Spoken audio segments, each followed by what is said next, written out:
ಪ್ರೀತಿಯ ಆತ್ಮೀಯ ಬಂಧುಗಳೇ, ಹೇಗಿದ್ದೀರಾ? ಈ ಗುರುವಾರ ಅಂದರೆ ಮೊನ್ನೆ ನಾನು ಸುಶಾಂತನ ಇಂಜೆಕ್ಷನ್ನಿನ ವಿಡಿಯೋ ಅಪ್ಲೋಡ್ ಮಾಡಿದ್ದೆ. ಆ ವಿಡಿಯೋಗೆ ನಿಮ್ಮೆಲ್ಲರ ಪ್ರೀತಿಯ ಕಮೆಂಟ್ಗಳು, ವಿಶಾಲ ಹೃದಯದಿಂದ ನೀವೆಲ್ಲರೂ ಮಾಡಿದ ಕಮೆಂಟ್ಗಳು ವಿಪರೀತ ಬಂದಿರೋ ಕಾರಣ ನನಗೆ ಪ್ರತಿಯೊಬ್ಬರಿಗೂ ಇಂಡಿವಿಜುವಲ್ ಆಗಿ ಉತ್ತರ ಕೊಡೋಕ್ಕಾಗಲಿಲ್ಲ. ಯಾಕಂದರೆ ನಿಮಗೆ ಗುರುವಾರ ಬೆಳಗ್ಗೆ ನಾನು ವಿಡಿಯೋ ಅಪ್ಲೋಡ್ ಮಾಡಿದೆ. ನಾವು ಹಾಸ್ಪಿಟ್ಲಿಂದ ಡಿಸ್ಚಾರ್ಜ್ ಆಗಿ ಬಂದಿರೋದು ಗುರುವಾರ ಸಾಯಂಕಾಲ 4 ಗಂಟೆಗೆ. ಬಂದ ಮೇಲೆ ಮನೆಯಲ್ಲಿ ಬಂದು ಎಲ್ಲ ಕೆಲಸಗಳನ್ನು ಮುಗಿಸಿ ಆಮೇಲೆ 2 ದಿನದಿಂದ ಕಂಟಿನ್ಯೂಸ್ ನಿದ್ರೆ ಇರಲಿಲ್ಲ. ಗುರುವಾರ ರಾತ್ರಿ ಮನೆಗೆ ಬಂದ್ರೂ ಗುರುವಾರ ರಾತ್ರಿ ನಮಗೆ ಸ್ಟ್ರೈನಿಂದಾಗಿ ನಿದ್ರೆ ಮಾಡೋಕ್ಕೆ ಆಗಲಿಲ್ಲ. ಹಾಗಾಗಿ ಶುಕ್ರವಾರ ಬೆಳಗ್ಗೆ ಅಂದರೆ ನಿನ್ನೆ ಬೆಳಗ್ಗೆ ನನಗೆ ವಿಪರೀತ ವಾಂತಿ, ತಲೆ ಸುತ್ತು ಎಲ್ಲ ಶುರುವಾಯಿತು. ಕೊನೆಗೆ ಡಾಕ್ಟ್ರನ್ನು ನಾವು ಯಾವಾಗಲೂ ಕನ್ಸಲ್ಟ್ ಮಾಡುವ ಡಾಕ್ಟ್ರನ್ನು ಆನ್ಲೈನ್ ಮೂಲಕ ಕನ್ಸಲ್ಟ್ ಮಾಡಿ ಅವ್ರು ಹೇಳಿದ್ರು ನಿದ್ರೆ ಎಲ್ಲ ಕಡಿಮೆ ಆಗಿರೋದಕ್ಕೆ ಆಗಿರಬಹುದು, ನೋಡೋಣ, ಟ್ಯಾಬ್ಲೆಟ್ ಕೊಡ್ತಾ ಇದ್ದೀನಿ, ತಗೊಂಡು ಸಾಯಂಕಾಲ ತನಕನೂ ಕಡಿಮೆ ಆಗಿಲ್ಲ ಅಂದರೆ ಮತ್ತೆ ಕಾಂಟ್ಯಾಕ್ಟ್ ಮಾಡಿ ಅಂತ ಹೇಳಿದ್ರು. ತಕ್ಷಣ ಎಳನೀರು ಟ್ಯಾಬ್ಲೆಟು ಎಲ್ಲ ತಗೊಂಡ ನಂತರ ಸಾಯಂಕಾಲ ಸ್ವಲ್ಪ ಕಡಿಮೆ ಆಯಿತು. ಇವತ್ತು ಫುಲ್ಲು ನಾರ್ಮಲ್ ಆಯಿತು. ಇವತ್ತೇನೂ ಇಲ್ಲ, ಇವತ್ತು ಆರಾಮಕ್ಕಿದ್ದೀನಿ. ನಿನ್ನೆ ತುಂಬ ಸುಸ್ತು ಬೇರೆ ಇತ್ತು. ವಾಂತಿ ಎಲ್ಲ ಇದ್ರೂ ಸುಸ್ತಿದ್ರೂ ಕೆಲಸಗಳನ್ನು ಮಾಡಲೇಬೇಕಾಗಿತ್ತು, ಅಡುಗೆಗಳನ್ನು ಮಾಡಲೇಬೇಕಾಗಿತ್ತು. ಇಲ್ಲಿದ್ದಾನಲ್ಲ ನಮ್ಮ ಹೀರೋ, ಅವನು ಬಿಡಬೇಕಲ್ಲ, ಅವನ ಡಿಮಾಂಡ್ಗಳು ಮುಗಿಯೋದೇ ಇಲ್ಲ. ನಮಗೆ ಹುಷಾರಿಲ್ಲ ಅಂದ್ರೇನು ಅವನು ತಲೆ ಕೆಡಿಸ್ಕೊಳ್ಳಲ್ಲ, ಅಥವಾ ಯಾವುದೇ ರೀತಿ ತೊಂದರೆ ಇದೆ ಅಂದ್ರೇನು ಅವನು ಕೇಳಲ್ಲ. ಅವನು ಹೇಳಿರೋದನ್ನು ಅವನಿಗೆ ಮಾಡಿಕೊಡ್ಲೇಬೇಕಾಗತ್ತೆ. ಅದೂ ಅಲ್ಲದೇ ಅವನಿಗೆ 3 ವಾರಗಳ ಕಾಲ ಸ್ವಲ್ಪ ಜಾಗ್ರತೆಯಿಂದ ಇರಕ್ಕೆ ಹೇಳ್ತಾರೆ. ಅಂದರೆ ಇಮ್ಯುನಿಟಿ ಇರೋದೇ ಇಲ್ಲ ಅವರಿಗೆ, ತುಂಬ ಇಮ್ಯುನಿಟಿ ಕಡಿಮೆ ಆಗಿರುತ್ತೆ. ಅದಕ್ಕಾಗಿ ಒಳ್ಳೆಯ ಆಹಾರಗಳು ಇದೆಲ್ಲ ಕೊಡ್ತಾ ಇರಬೇಕು. ನಾವಂತೂ ಹೇಗೂ ಕೆಲವು ವರ್ಷಗಳಿಂದ ಅವನಿಗೋಸ್ಕರ ತುಂಬ ಒಳ್ಳೊಳ್ಳೆಯ ಆಹಾರಗಳನ್ನು ಮನೆಯಲ್ಲೇ ತಯಾರಿಸ್ಕೊಂಡು ತಿಂತೀವಿ, ತೊಂದರೆ ಏನಿಲ್ಲ. ಅವನಂತೂ ಹಣ್ಣು ತರಕಾರಿ ತುಂಬ ಚೆನ್ನಾಗೇ ತಿಂತಾನೆ.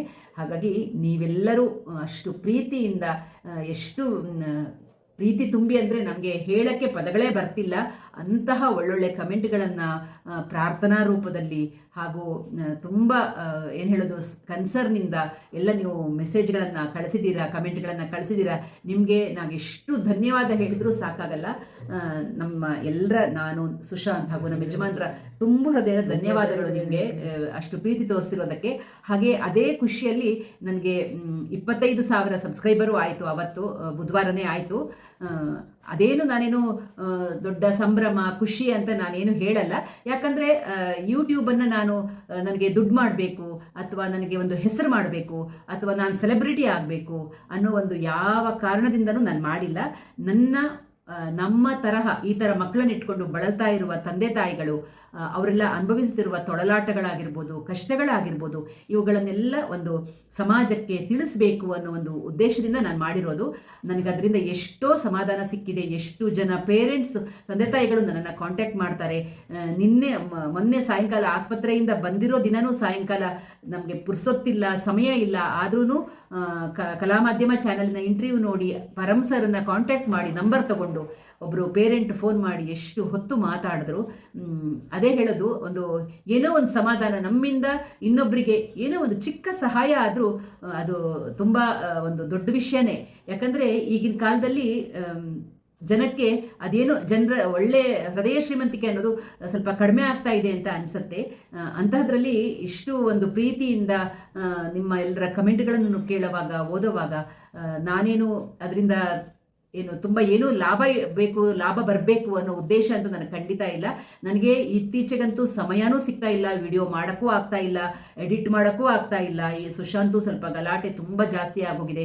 ಆಸ್ಪತ್ರೆಯಲ್ಲಂತೂ ವಿಪರೀತ ಗಲಾಟೆ ಮಾಡ್ತಾ ಇದ್ದ, ಅವನನ್ನು ನೋಡ್ಕೊಳ್ಳೋಕ್ಕೆ ಆಗ್ತಿರ್ಲಿಲ್ಲ. ಸಿಸ್ಟರ್ಗಳಿಗೆ, ಡಾಕ್ಟರ್ಗಳಿಗೆಲ್ಲ ಅದೇ ಹೇಳ್ತಾ ಇದ್ರು, ಅವನಿಗೆ ನಿದ್ರೆ ಮಾತ್ರೆ ಕೊಟ್ಟರು ನಿದ್ರೆ ಮಾಡಲ್ವಲ್ಲ, ಏನಿದು, ಯಾಕೆ ಈ ಥರ ಇದ್ದಾನೆ ಅವನು, ನಿದ್ರೆನೇ ಬರಲ್ವಲ್ಲ ಅವನಿಗೆ ಅಂತ. ನಿದ್ರೆನೇ ಮಾಡ್ತಿರ್ಲಿಲ್ಲ. ತುಂಬ ಗಲಾಟೆ, ಎಷ್ಟೊತ್ತಿಗೆ ಕೈಯಿಂದ ಕಿತ್ಕೋತಾನನ್ನೋ ಭಯ ಬೇರೆ. ಅದ್ರ ಜೊತೆ ಅವನನ್ನು ಮ್ಯಾನೇಜ್ ಮಾಡೋದ್ರಲ್ಲಿ ನನ್ನ ಕೈ ಅವತ್ತು ಬೆಳಗ್ಗೆ ಸುಟ್ಕೊಂಡಿದ್ದೆ. ಅದು ಅವನನ್ನು ಮ್ಯಾನೇಜ್ ಮಾಡೋದ್ರಲ್ಲಿ ಒಡೆದು ಹೋಗ್ಬಿಟ್ಟು, ಅದು ಬೇರೆ ವಿಪರೀತ ಉರಿ, ನೋವು ಕಡಿಮೆನೇ ಆಗ್ತಾ ಇಲ್ಲ. ಅದು ಅವನನ್ನು ನಿಭಾಯಿಸೋದು ಅಷ್ಟು ಸುಲಭದ ಕೆಲಸ ಅಲ್ಲ. ಈಗೇನೋ ಚೆನ್ನಾಗಿ ಕೂತ್ಕೊಂಡಿದ್ದಾನೆ, ಆದರೆ ಅವನು ಅಗ್ರೆಸಿವ್ ಆದಾಗ ಅವನ ನಡವಳಿಕೆ, ಆ ಬಿಹೇವಿಯರ್ ನೀವು ನೋಡಿದ್ರೆ ಏನಂತೀರೋ. ನಾನು ತೋರಿಸೋದು ಬೇಡ ಅಂತ ಸುಮ್ಮನೆ ಇದ್ದೀನಿ. ನೋಡೋಣ, ಮುಂದೆ ಯಾವತ್ತಾದರೂ ಒಂದಿನ ತಡೆಯೋಕ್ಕಾಗಲ್ಲ ಅನಿಸಿದಾಗ ಅದರ ಒಂದು ವಿಡಿಯೋನ ನಿಮ್ಗೆ ಹಾಕ್ತೀನಿ, ಒಂದು ಕ್ಲಿಪ್ಪಿಂಗ್ ಹಾಕ್ತೀನಿ, ನಿಮಗೂ ಗೊತ್ತಾಗತ್ತೆ ಆಗ. ಅದೇ ಹೇಳ್ತಾ ಇದ್ದೀನಲ್ಲ, ನಾನು ಯೂಟ್ಯೂಬ್ ಮಾಡಿರೋ ಉದ್ದೇಶನೇ ಬೇರೆ, ಅಥವಾ ಎಷ್ಟು ದಿನ ನಾನು ಅದನ್ನು ಮುಂದುವರಿಸ್ತೀನಿ ಅನ್ನೋದು ಗೊತ್ತಿಲ್ಲ. ಯಾಕಂದರೆ ಸ್ವಲ್ಪ ಸಮಯದ ಅಭಾವ ಎಲ್ಲ ಆಗ್ತಾ ಇರೋ ಕಾರಣ ಹೇಗೆ ಅದನ್ನು ಮುಂದುವರಿಸ್ಕೊಂಡು ಹೋಗೋಕ್ಕಾಗತ್ತೆ ಅನ್ನೋದು ಇನ್ನೂ ಹೇಳೋಕ್ಕೆ ಕಷ್ಟ. ನಮ್ಮಿಂದ ಇನ್ನೊಬ್ಬರಿಗೆ ಒಂದು ಚಿಕ್ಕ ಸಹಾಯ ಆದರೆ ಅದೇ ದೊಡ್ಡದು. ಇಲ್ಲ ನನಗೆ ತುಂಬ ವ್ಯೂಸ್ ಬರಬೇಕು ಆ ಥರದ ಉದ್ದೇಶ ಇದ್ದರೆ ನಾನು ಬೇಕಾದಷ್ಟು ಶಾಪಿಂಗ್ ವಿಡಿಯೋಗಳು ಮಾಡಿ ಹಾಕ್ಬೋದು. ನಾನು ಶಾಪಿಂಗ್ ಏನೂ ಕಡಿಮೆ ಮಾಡಲ್ಲ, ವಿಪರೀತ ಶಾಪಿಂಗ್ ಮಾಡ್ತೀನಿ ನಾನು. ಆದರೆ ಅದನ್ನೆಲ್ಲ ತೋರಿಸೋದು ನನಗಷ್ಟು ಇಷ್ಟ ಆಗಲ್ಲ, ಅದಕ್ಕೋಸ್ಕರ ನಾನು ಅದನ್ನೆಲ್ಲ ತೋರ್ಸಕ್ಕೆ ಹೋಗಲ್ಲ. ಆ ಥರದ ವಿಡಿಯೋಗಳನ್ನ ನಾನು ಮಾಡೋಕ್ಕೆ ಹೋಗಲ್ಲ. ಅದರ ಜೊತೆ ಏನು ಹೇಳೋದು, ಕೊಲ್ಯಾಬ್ರೇಷನ್ ಅಥವಾ ಪ್ರಮೋಷನ್ ವಿಡಿಯೋಸು ಅದು ನಾನು ಮಾಡಲ್ಲ. ನನಗೆ ಬೇಕಾದಷ್ಟು ಒಳ್ಳೊಳ್ಳೆ ಕಂಪನಿಗಳ ಪ್ರಮೋಷನ್ನೇ ಬಂದಿದೆ. ಈ ಥರ ಮಕ್ಕಳಿಗಾಗಿ ಇರುವಂತಹ ಒಂದು ಅವರಿಗೆ ಸಹಾಯ ಆಗುವಂತಹ ಒಂದು ಕಂಪನಿಯಿಂದ ಅವರದ್ದು ನನಗೆ ಬೇಕಾದಷ್ಟು ಸಲ ಬಂತು ಮಾಡಿ ಅಂತ. ಆದರೆ ನಾನು ಆ ಥರದ್ದು ಯಾವ ಪ್ರಮೋಷನು ನಾನು ತಗೊಳ್ಳಲ್ಲ. ಹಾಗೆ ತುಂಬ ಒಳ್ಳೊಳ್ಳೆ ಕಂಪನಿದು ಬಂದಿದೆ.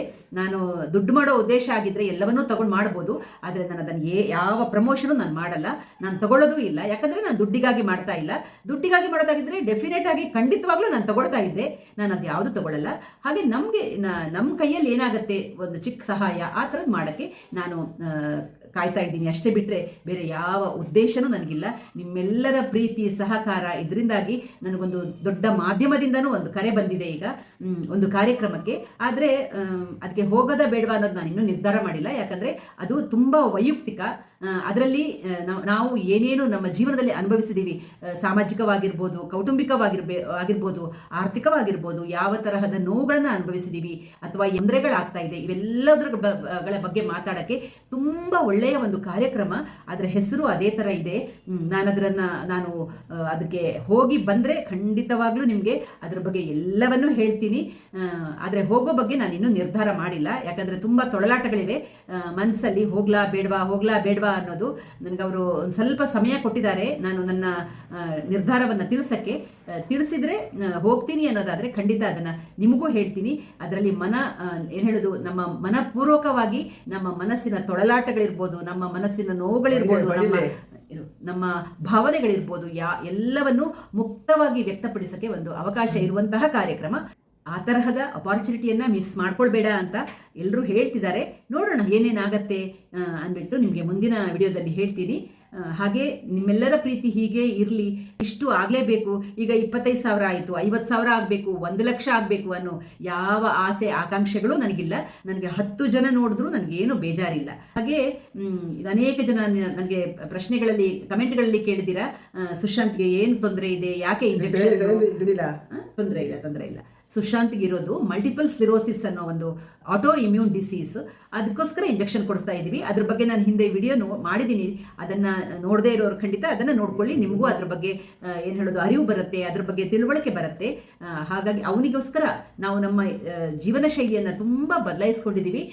ಹಾಗೆ ನಾನು ಆಸ್ಪತ್ರೆಯಿಂದ ಬರುವಾಗ ನನಗೆ ಈ ಎಣ್ಣೆ ಬುಕ್ ಮಾಡಿದ್ದೆ ನೋಡಿ, ಇಲ್ಲಿದೆ ಕೊಬ್ಬರಿ ಎಣ್ಣೆ. ನಾನು ಊರಿಂದ ಅಂದರೆ ಉಡುಪಿಯಿಂದ ತರಿಸ್ತೀನಿ. ಅದನ್ನು ನಿಮಗೂ ತೋರಿಸೋಣ. ಇದು ಖಂಡಿತ ಪ್ರಮೋಷನಲ್ ವಿಡಿಯೋ ಅಲ್ಲ, ನಾನು ನನಗೆ ತರಿಸ್ಕೊಂಡಿರೋದನ್ನು ನಿಮಗೆ ತೋರಿಸ್ತಾ ಇದ್ದೀನಿ ಅಷ್ಟೇ. ನಾನೀಗೊಂದು 6 ವರ್ಷದಿಂದ 2019-20 ಇದನ್ನು ತರಿಸ್ತಾ ಇದ್ದೀನಿ. ನನಗೇನೋ ತುಂಬ ಚೆನ್ನಾಗಿದೆ ಅನಿಸ್ತಾ ಇದೆ, ಅದಕ್ಕೋಸ್ಕರ ನಾನು ತರಿಸ್ಕೊಳ್ತಾ ಇದ್ದೀನಿ ಅದನ್ನು. ನಿಮಗೂ ಇಷ್ಟ ಆದರೆ ನೀವು ಬೇಕಾದರೆ ತರಿಸ್ಕೋಬೋದು. ಈಗ ತೆಂಗಿನಕಾಯಿ ರೇಟ್ ಎಲ್ಲ ಜಾಸ್ತಿ ಆಗಿರೋದ್ರಿಂದ ಎಣ್ಣೆ ರೇಟು ತುಂಬ ಜಾಸ್ತಿ ಆಗಿದೆ. ಎಲ್ಲರ ಆರೋಗ್ಯ ದೃಷ್ಟಿಯಿಂದನೂ ಈಗ ಕೊಬ್ಬರಿ ಎಣ್ಣೆ ಒಳ್ಳೆಯದು. ಹಾಗಾಗಿ ನಾನು ಈ ಕೊಬ್ಬರಿ ಎಣ್ಣೆಗಳನ್ನು ತರಿಸ್ಕೊಂಡು, ಅದು ಕರೆಕ್ಟಾಗಿ ನಾವು ಆಸ್ಪತ್ರೆಯಿಂದ ಬರೋ ಟೈಮಲ್ಲೇ ಬಂತು. ಮರದ ಗಾಣದ ಕೊಬ್ಬರಿ ಎಣ್ಣೆ, ಇದು ಕೋಲ್ಡ್ ಪ್ರೆಸ್ಡ್ ಕೊಕೊನಟ್ ಆಯಿಲ್. ತುಂಬ ಚೆನ್ನಾಗಿದೆ. ನಾನು 6-7 ವರ್ಷದಿಂದ ಬಳಸ್ತಾ ಇದ್ದೀನಿ. ಉಡುಪಿಯಿಂದ ತರಿಸ್ಕೊತೀನಿ, ನಿಸರ್ಗ ಫ್ರೆಶ್ ಅಂತ. ತುಂಬ ಚೆನ್ನಾಗಿದೆ. ಅದೇ ಇಲ್ಲಿ ಹೇಗೂ ಇಟ್ಕೊಂಡಿದ್ದೆ, ಆರೋಗ್ಯ ಇಮ್ಯುನಿಟಿಗೋಸ್ಕರ, ಇಮ್ಯುನಿಟಿಯನ್ನು ಉತ್ತಮಗೊಳಿಸೋಕ್ಕೆ. ಇವನಿಗೆ ಇಮ್ಯುನಿಟಿ ಕಡಿಮೆ ಇರೋ ಕಾರಣ ನಾವು ಸಾಧ್ಯವಾದಷ್ಟು ಒಳ್ಳೆಯ ಆಹಾರಗಳನ್ನು ಎಲ್ಲ ತಗೋಬೇಕಾಗತ್ತೆ. ನಮ್ಮ ಆರೋಗ್ಯಕ್ಕೂ ಒಳ್ಳೆಯದೇ ಅಲ್ವಾ ಒಂದು ವಯಸ್ಸಾದ ಮೇಲೆ. ಅದಕ್ಕೋಸ್ಕರ ನಾನು ಇದನ್ನು ತರಿಸಿರೋದನ್ನು ನಿಮಗೆ ತೋರಿಸಿದೆ ಅಷ್ಟೇ. ಇಲ್ಲಿ ಇಟ್ಕೊಂಡಿತ್ತು ಅಂತ ಹಾಗೆ ಓಪನ್ ಮಾಡಿದೆ. ನಾವು ಆಸ್ಪತ್ರೆಯಿಂದ ಬರುವಾಗ ಬಂದಿತ್ತು, ಆದರೆ ನಿನ್ನೆ ನನಗೆ ಬಿಡಿಸೋಷ್ಟು ಶಕ್ತಿ ಇರಲಿಲ್ಲ, ಅಷ್ಟು ಸುಸ್ತಿತ್ತು. ಹಾಗಾಗಿ ಇವತ್ತು ಸ್ವಲ್ಪ ಪರವಾಗಿಲ್ಲ ಅಂತ ಅನಿಸಿರೋದಕ್ಕೆ ಇವತ್ತೆಲ್ಲ ಕೆಲಸಗಳನ್ನು ಮುಗಿಸಿ ಅದನ್ನು ನಿಮ್ಗೆ ಹೇಳ್ತಾ ಇದ್ದೀನಿ. ಹಾಗೆ ಸುಶಾಂತ್ಗೆ ಆಶೀರ್ವಾದ ರೂಪದಲ್ಲಿ ಕಮೆಂಟ್ ಮಾಡಿರುವಂತಹ, ಪ್ರೀತಿಪೂರ್ವಕವಾಗಿ ಕಮೆಂಟ್ ಮಾಡಿದಂತಹ, ನಿಮ್ಮ ಹೃದಯ ತುಂಬಿ ನಿಮ್ಮ ಒಂದು ಪ್ರೀತಿಯನ್ನು ವ್ಯಕ್ತಪಡಿಸಿರುವಂತಹ ಪ್ರತಿಯೊಬ್ಬರಿಗೂ ನಾವು ತುಂಬು ಹೃದಯದ ಧನ್ಯವಾದಗಳನ್ನು ಹೇಳ್ತಾ ಇದ್ದೀವಿ. ಖಂಡಿತವಾಗ್ಲೂ ನಿಮ್ಮೆಲ್ಲರ ಪ್ರೀತಿ, ನಿಮ್ಮೆಲ್ಲರ ಆಶೀರ್ವಾದದಿಂದ ಅವನ ಆರೋಗ್ಯ ಸುಧಾರಿಸತ್ತೆ, ಅವನಿಗೆ ಮುಂದೆ ಜೀವನಕ್ಕೊಂದು ದಾರಿ ಆಗ್ಬೋದು, ಎಲ್ಲೋ ಒಂದು ಒಳ್ಳೆ ಕಡೆಯಲ್ಲಿ ಅವನಿಗೊಂದು ಶಾಶ್ವತ ನೆಲೆ ಅಂತ ಒಂದು ಆಗ್ಬೋದು ಅನ್ನೋ ಎಲ್ಲ ಒಂದು ಏನು ಹೇಳೋದು ಆಸೆಗಳಿಂದ ನಿಮ್ಮ ಆಶೀರ್ವಾದ ಅಥವಾ ನಿಮ್ಮ ಕಮೆಂಟ್ಗಳಿಗೆ ನಾವು ಅದಕ್ಕೆ ಪದಗಳೇ ಇಲ್ಲ ವರ್ಣಿಸಕ್ಕೆ, ಅಷ್ಟು ಒಂದು ಧನ್ಯತಾಭಾವದಿಂದ ನಾವು ನಮನಗಳನ್ನು ಸಲ್ಲಿಸ್ತಾ ಇದ್ದೀವಿ.